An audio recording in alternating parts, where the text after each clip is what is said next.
Bismillahirrahmanirrahim. Assalamualaikum warahmatullahi wabarakatuh. Selamat pagi, salam sejahtera bagi kita semua. Perkenalkan, nama saya Lona Noviani, dosen pada program studi Manajemen Retail, Fakultas Ekonomi dan Bisnis Universitas Banten Jaya. Pada kesempatan ini, saya akan menyampaikan salah satu mata kuliah yang diampu, yaitu mata kuliah Manajemen Pemasaran. Mata kuliah ini berada di semester 2 dengan bobot 3 SKS. Pemaparan ini dibuat dalam rangka mengikuti seleksi sertifikasi dosen tahun 2024 sebagai pernyataan diri dosen untuk menunjang Tridharma Perguruan Tinggi atau disingkat PDD KTP di bidang pengajaran. Dengan demikian, mata kuliah Manajemen Pemasaran yang diampu disusunlah capaian pembelajaran mata kuliah atau biasa disebut dengan CPMK. Dalam mata kuliah Manajemen Pemasaran, CPMK adalah kemampuan yang dijabarkan secara spesifik dari capaian prodi yang dibebankan kepada mata kuliah dan bersifat spesifik terhadap bahan kajian atau materi pembelajaran mata kuliah tersebut. Adapun capaian pembelajaran pada mata kuliah ini adalah mahasiswa mampu memahami kajian tentang ruang lingkup manajemen pemasaran, peran pemasaran dalam masyarakat, peran pemasaran bagi perusahaan, konsep pemasaran, lalu memahami tentang sasaran pasar, memahami tentang strategi pemasaran, perencanaan pemasaran, organisasi pemasaran, informasi pemasaran, dan pengendalian pemasaran. Sedangkan kriteria dan bentuk penilaian yaitu dinilai dari segi ketepatan mahasiswa dalam memahami dan menyelesaikan studi kasus serta objektif dalam menjalankan atau menjelaskan materi yang dibahas sehingga materi pembahasan terintegrasi dengan baik. Bentuk tes yang dilakukan adalah membuat resume pembahasan materi dan menyelesaikan studi kasus dengan berdiskusi antara mahasiswa dan dosen. Adapun bobot penilaian dalam mata kuliah ini adalah kehadiran 30%, penugasan 10%, kuis 10%, UTS 25%, dan UAS 25%. Demikian rancangan pembelajaran studi mata kuliah Manajemen Pemasaran yang bisa saya sampaikan. Semoga CPMK yang diberikan kepada mata kuliah ini dapat sesuai dengan yang diharapkan dan ditargetkan oleh para dosen pengampu. Terima kasih. Wassalamualaikum warahmatullahi wabarakatuh.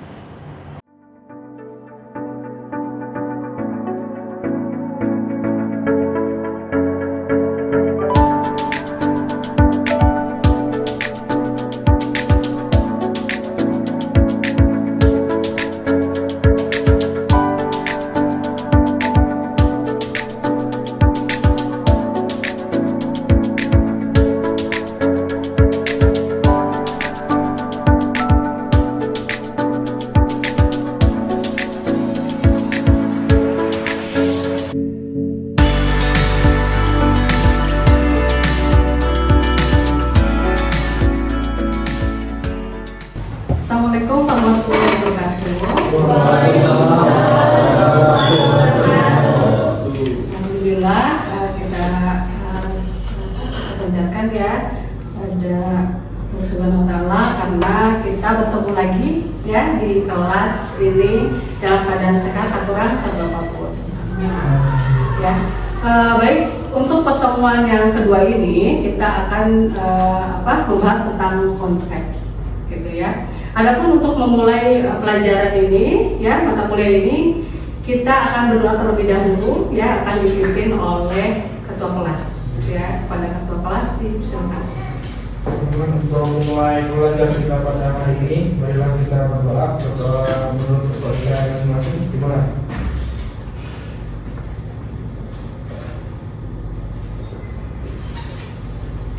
Selesai.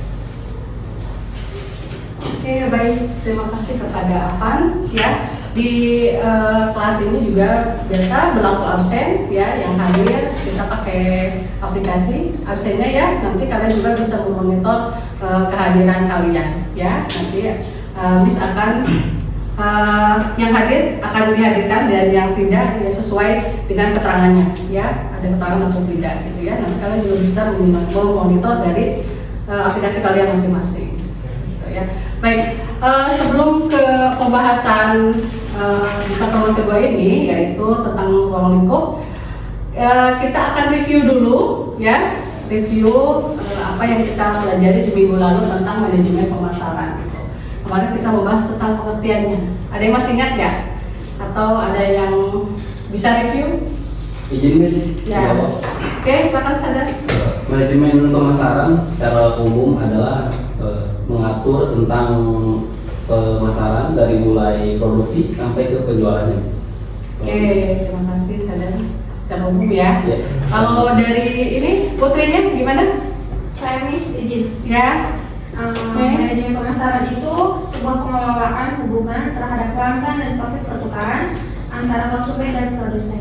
Ya, betul sekali, lebih spesifik ya. Jadi pemasaran itu bagaimana kita mengelola hubungan dengan konsumen, ya, sehingga konsumen itu puas dan terjadi penjualan dan konsumen kita menjadi loyal, gitu ya. Oke, kita langsung ke, nah ini dia ruang lingkup pemasaran. Pemasaran melibatkan berbagai proses dalam tahap pelaksanaannya. Produsen harus mencari pembeli dan mengidentifikasi apa yang menjadi kebutuhan mereka, merancang produk dan jasa baik mutunya, menetapkan harga atas produk atau jasa tersebut, mempromosikan dan kemudian mengirimkannya ke pasar. Gitu ya. Jadi kita sebagai pihak produsen kita harus mempersiapkan apa sih yang mau kita jual, gitu ya. Apa yang mau kita ibaratnya lempar ke pasar. Gitu ya, baik produk barang atau jasa gitu ya. Nah, mungkin sebelumnya kita mengamati dulu ya ketika kita akan membuat produk ini, apa sih yang sedang masyarakat kita butuhkan ya, sehingga kita membuat produk tidak hanya bikin tapi melihat kebutuhan mereka sehingga produk kita bisa diterima oleh pasar ya, oleh konsumen. Lalu apa lagi yang harus diperhatikan selain kita memperhatikan apa yang dibutuhkan, lalu merancang produk ya, merancang produk yang sebaik mungkin produk yang sama sudah ada di pasaran, tapi kita analisa apa sih yang ada kekurangan pada produk mereka ya, atau apa keunggulan dari produk kita yang akan kita jual ya, karena mungkin akan sedikit sulit ketika kita menjual tapi produknya sama ya, dan harganya mungkin kalau nggak kompetitif kita juga susah bersaing ya. Di sini menetapkan harga juga ya, menetapkan harga juga jangan sampai kita kerugian ya, mentang-mentang ada yang lebih murah kita menekan harga kita lebih murah lagi, akhirnya larinya ke kualitas yang buruk gitu ya.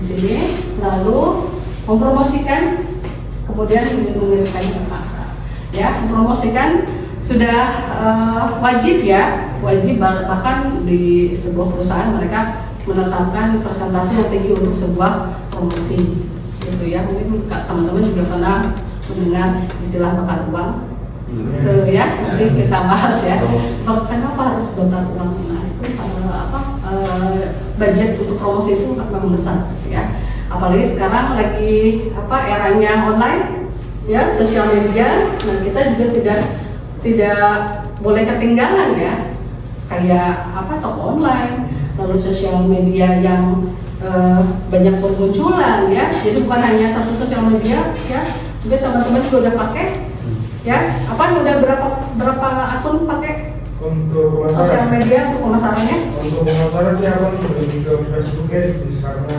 untuk Facebook Ads itu pun platform yang cukup mempunyai pengaruh yang begitu baik gitu Miss. Mulai dari jangkauannya dari orang kita sampai ke luar negeri juga Miss. Oh, global ya. Itu bisa diatur, bisa juga Miss. Bisa diceritakan nggak ke teman-teman seperti apa sih prosesnya pemasaran di itu platform itu gitu?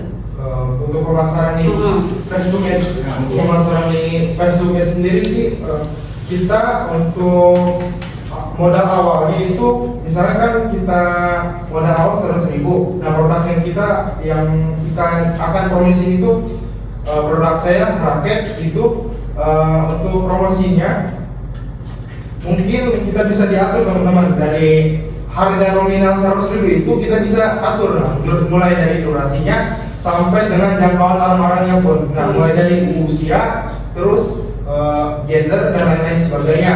Itu bisa diatur. Kalau saya terakhir untuk promosi di Facebook Ads itu di angka nominal 100.000 dan jangkauannya itu 1 hari, 201 hari, jangkauannya 17.000 orang sampai 22.000 orang. Nah, itu terjual sampai 20 raket. Untuk satu raketnya 350.000. Ya, gitu. Oke, jadi aplaus. Ya, mungkin nanti akan bisa bagi-bagi ilmunya ya, karena memang platform-platform yang ada di sosial media sekarang mereka menyediakan untuk berjualan, ya, bukan hanya untuk untuk personal branding aja, tapi juga untuk bisnis, gitu ya. Nanti teman-teman bisa belajar karena itu tadi dengan harga yang minim bahkan ya, harga yang sedikit bisa menjangkau global, gitu ya. Nah itu mungkin nanti teman-teman bisa pelajari, gitu ya. Nah ini ya menjadikannya ke pasar nyata atau tidak nyata ya, disebutnya pasar nyata itu kita biasa ke pasar terlihat, bisa dipegang, bisa tahu menawar ya. Kalau pasar tidak nyata itu seperti tadi dunia maya ya, kita lihatnya hanya gambar ya, lihatnya hanya gambar dan apakah barang itu sesuai dengan yang kita maksudkan, kita harus baca dari deskripsi, lalu biasanya ada apa lagi? Ulasan ya, untuk meyakinkan kita bahwa produk yang kita maksud itu sesuai, gitu ya. Baik, next ya, selanjutnya ini ada perbedaan antara penjualan dan konsep pemasaran ditinjau dari titik permulaan ya, fokus, alat dan hasil. Nah ini dia gambarnya ya. Ini titik permulaannya ini fokusnya, ini alat, ini hasil akhir ya. Titik permulaannya itu ada pabrik, lalu ke produk, lalu ke penjualan, promosi, ini laba lewat jumlah penjualan ya. Lalu ini dia selanjutnya kalau dia start dari pasar. Kalau start dari pasar yang dia pikirkan adalah apa nih?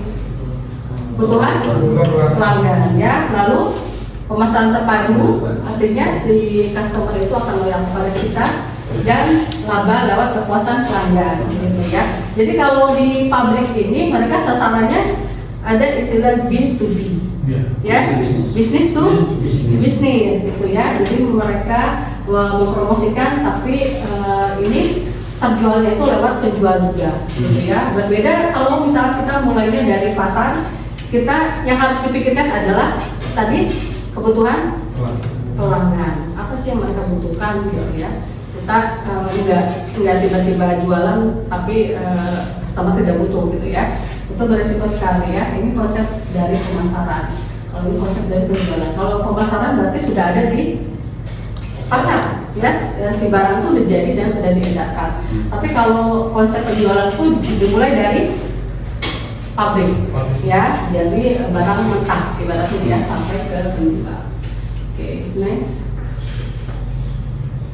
Nah ini masih dalam pemikiran yang berorientasi pada pelanggan, mengharuskan perusahaan mendefinisikan kebutuhan pelanggan dari sudut pandang pelanggan ya. Berarti ini lebih ke pasar ya tadi ya, karena mereka fokus pada customer ya, apa sih yang sudah customer butuhkan gitu ya.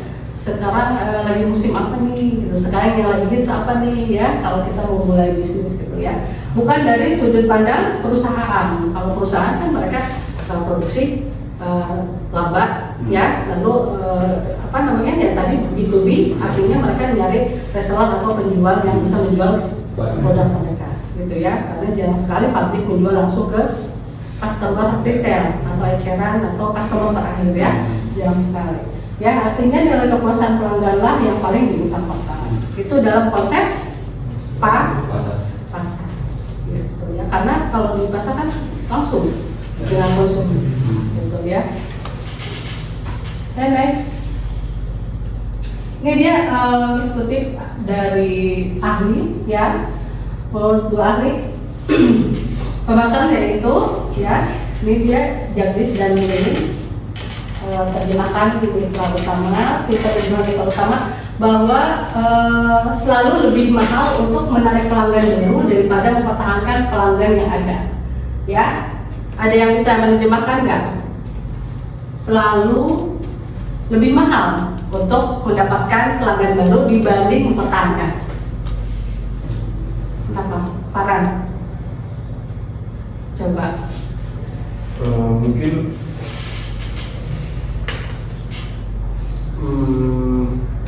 menarik pelanggan baru itu kayak lebih banyak benefitnya untuk kita daripada mempertahankan pelanggan yang ada. Maksudnya mempertahankan pelanggan itu kan tidak selalu pelanggan itu loyal kepada kita. Pasti ada kompetitor kita yang lain dan pelanggan kita kepincut dengan kompetitor yang lain. Jadi lebih baik kita fokus untuk mencari pelanggan baru saja. Oke, ya betul ya. Nah, lebih seperti itu. Jadi untuk menarik pelanggan baru itu lebih mahal. Kenapa? Karena sebut saja kita punya produk dan kita memperkenalkan dan kita mau punya customer nih, gitu. Ya itu tadi di depan tadi kita bahas tentang kayak bakal promosi. Di pertama itu sangat berat gitu dibandingkan mempertahankan. Ketika kita sudah mendapatkan, kita akan treat mereka sehingga mereka loyal kepada kita dan menjadi langganan. Artinya cost-nya itu untuk menjaga mereka lebih murah, ya. Udahlah dikasih merchandise apa gitu nanti mereka datang lagi.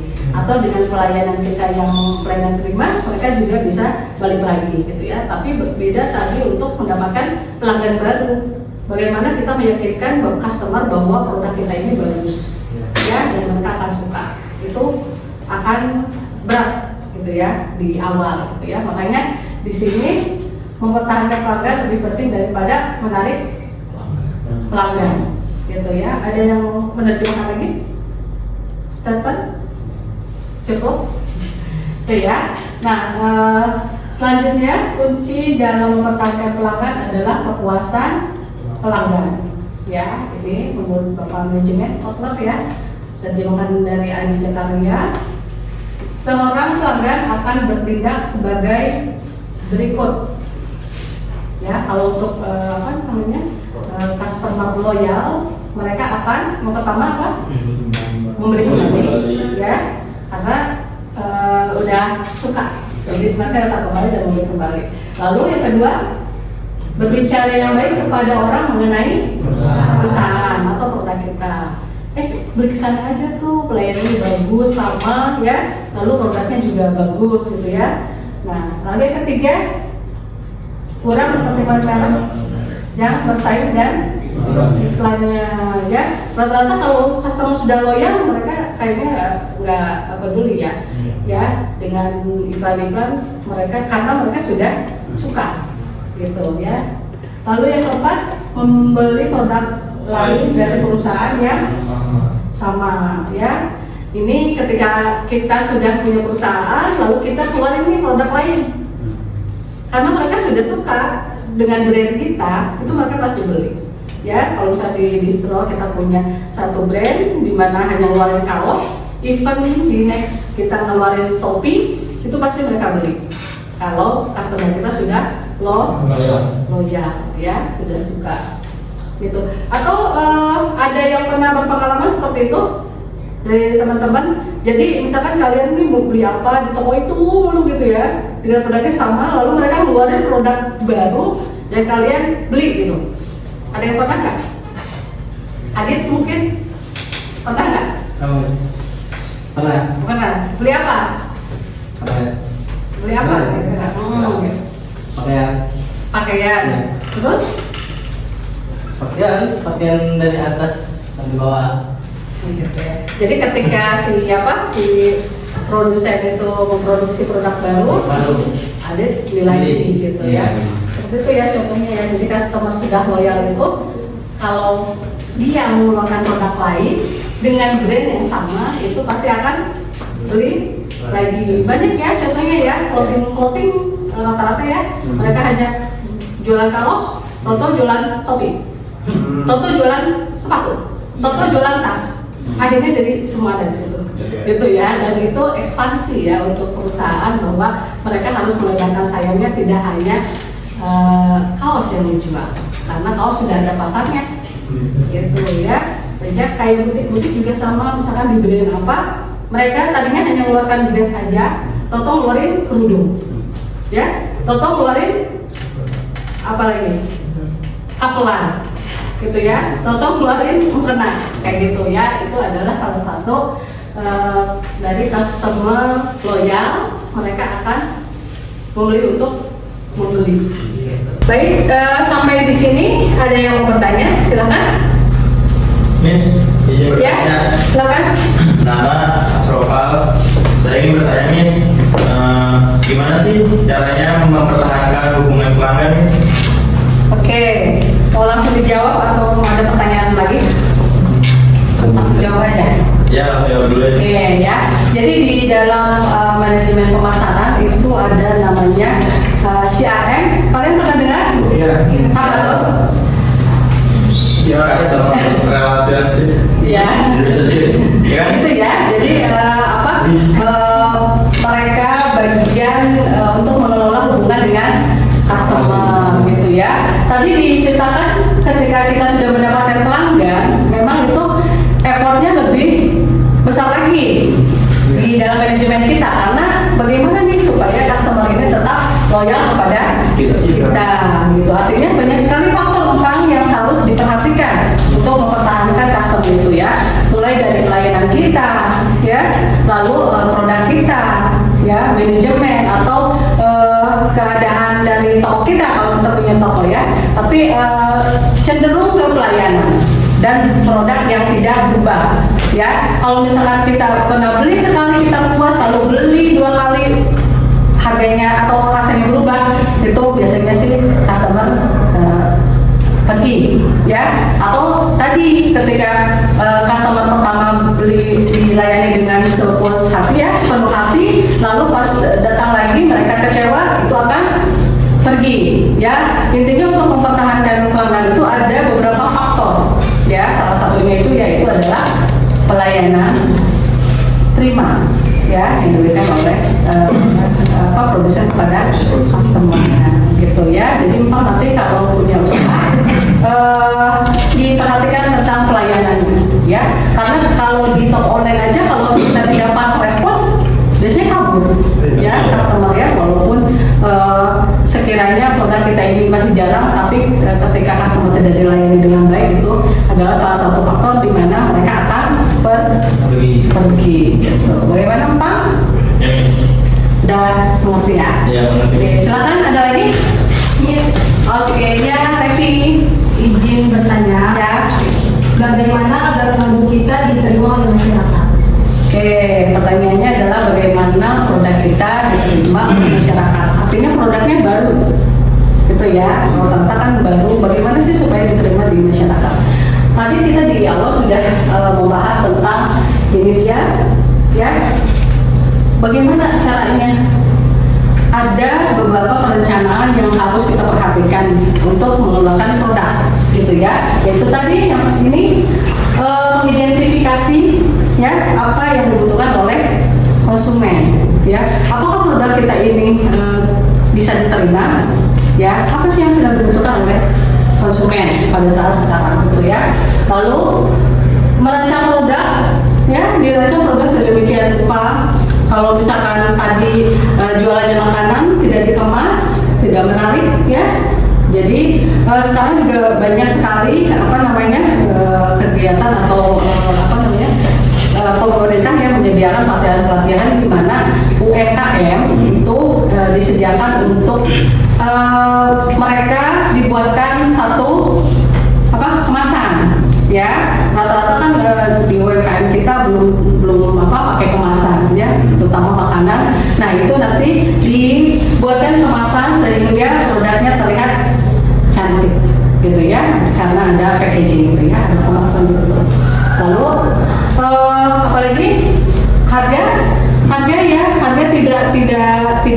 tidak jomplang ya, artinya masuk di akal ya. Dengan barang seperti itu harganya segitu ya, berarti artinya kita harus survei pasar dulu ya, harus survei pasar dulu apakah dengan produk kita yang kualitasnya seperti itu ya bisa diterima atau harganya sesuai gitu ya.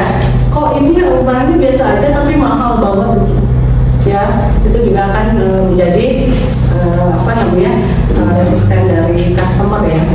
Enggak, harus daftar gitu ya. Dan tadi packaging tadi, produk kita bagus tapi packagingnya nggak bagus, kita juga akan berpikir 2 kali untuk membelinya ya, karena kita kan berpikir ini higienis udah gitu ya. Jadi ada banyak faktor juga Revi ya, salah satunya itu tadi kita harus mencari dulu apa kebutuhan customer ya, sehingga produk kita bisa diterima, lalu packaging dan promosi yang paling ini ya, paling penting adalah promosi. Kalau kita sudah punya produk bagus, di packaging bagus, tapi nggak ada promosi, itu sama aja bohong ya, sama aja mau gitu ya. Yang beli paling temen aja, itu pun di pasar mungkin ya. Jadi itu tadi yang terakhir sih promosi ya, promosi bagaimana kita mempromosikan dari produk kita. Gimana Revi? Cukup Miss, terima kasih. Oke ya, ada lagi? Tidak ada? Oke, tidak ada. Miss kira pertemuan kita cukup sampai di sini ya. Namun di sini Miss akan ada review dulu sedikit untuk pertemuan kita minggu depan ya. Nah ini dia strategi pemasaran ya. Yang tadi Revi ceritakan, yang tanyakan, lalu yang sama Pang tanyakan itu akan berkaitan dengan strategi ya. Seperti apa sih strateginya ya, nanti kita akan dikupas minggu depan ya. Nah ini dia tentu saja menurut ahli, dan ini adalah kesimpulannya. Nah ini akan dibahas nanti minggu depan gitu. Oke, sudah dari pertanyaan ya. Cukupkan, terima kasih ya. Semoga pertemuan kita kali ini ada manfaatnya ya, dan Allah. Oke, kita sudah sampai di akhir pertemuan. Ucapkan terima kasih ya untuk kalian yang aktif di kelas. Minggu depan kita ketemu, jaga kesehatan, jaga kondisi, hati-hati di jalan. Terima kasih. Assalamualaikum.